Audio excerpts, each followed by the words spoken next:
I know people who risk 20% per trade. Does that mean that they're bad traders? Well, but the actual industry isn't a scam. Forex isn't a scam, and trading isn't a scam. And he's living that lavish lifestyle which I want to live in the end. So if I maybe invest in his products, then I can become like him. But that is simply not true. Hello guys and girls, welcome back to my channel. It's Liana Sumunga and I'm back with another video. So this week's video is going to be titled The Misconceptions of Forex Trading.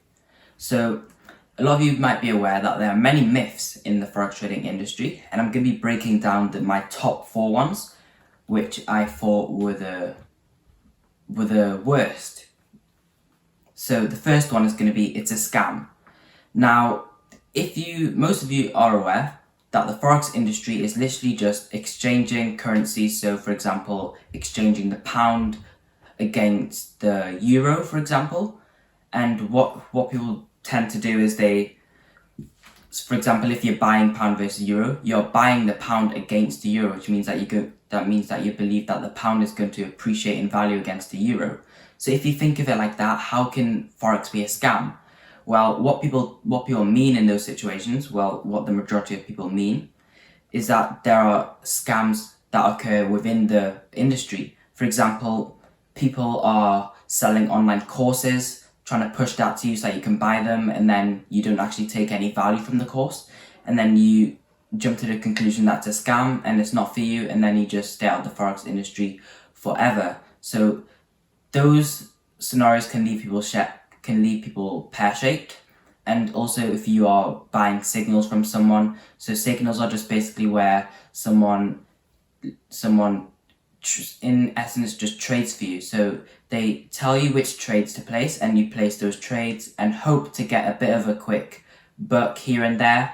But again, signals, it's another video in itself. So that's why people call it a scam, because they get scammed by the people, but the actual industry isn't a scam. Forex isn't a scam, and trading isn't a scam. If you know how to do it right, you'll be okay, and you'll be able to get yourself around. So the next one is going to be, it's gambling. Now, people tend to say it's gambling because they treat it as a get-rich-quick scheme. So they are expecting big returns with small amounts of money in small spaces of time. So they're expecting to flip, let's say for example, a £200 account into 10 figures, not 10 figures, but into £10,000 in a month, let's say. But that I'm not saying that it's impossible to do, but it's very hard to do. You're going to be having to use a lot of risk, and you could even just blow your account like straight away, which is what I found, and I found out the hard way. So if you take some value out of these tips, you will be able to escape the long route around in the Forex industry. So people see it as gambling because of what they see on social media. So they see people flipping small amounts of money into big amounts of money, and then they say, well, if you buy my course, I'll teach you how to do this. And then obviously it doesn't really work for them. It doesn't work for everyone. Not everyone has that same amount of risk appetite. Everyone has a different personality, and that's where discretion comes in within the Forex industry. Everyone has a different personality. Me personally, I like to keep my risk small, like you can see up on the charts here. I've got pound-dollar short, I risk 1% per trade. But I do know friends who risk 5% per trade. I know people who risk 20% per trade. Does that mean that they're bad traders? No, it just means that their personality is different, and you have to be accepting of that. So people on social media, which I just talked about, they portray the wrong side of trading, which is very damaging to beginners, because then after you experience the rocky road, then there's a fine line, and it's a quick decision to say whether you're going to stay within the Forex industry and try something different, or whether you're just going to quit once and for all because of the bad things that happen to you within your experience trading.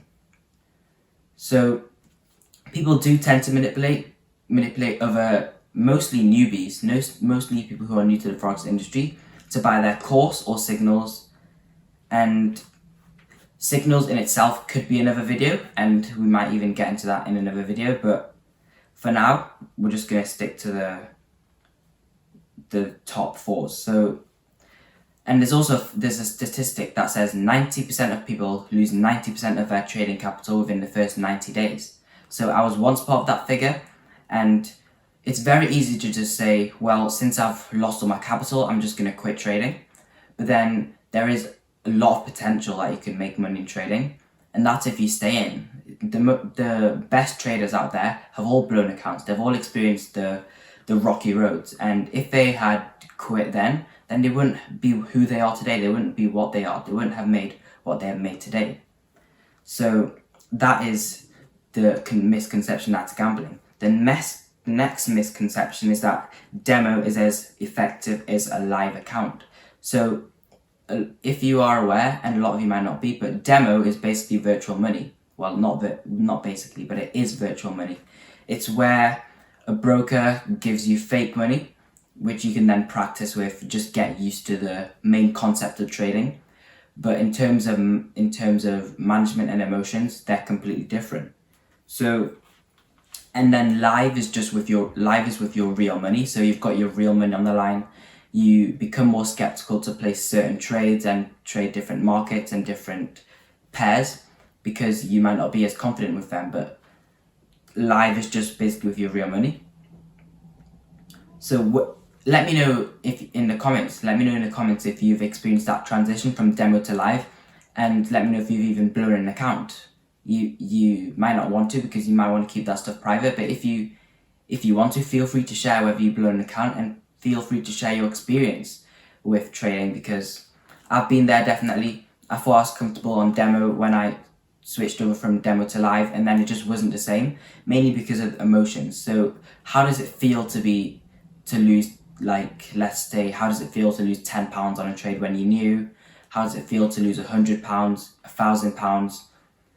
And on demo, you don't get that feel because it's not your money.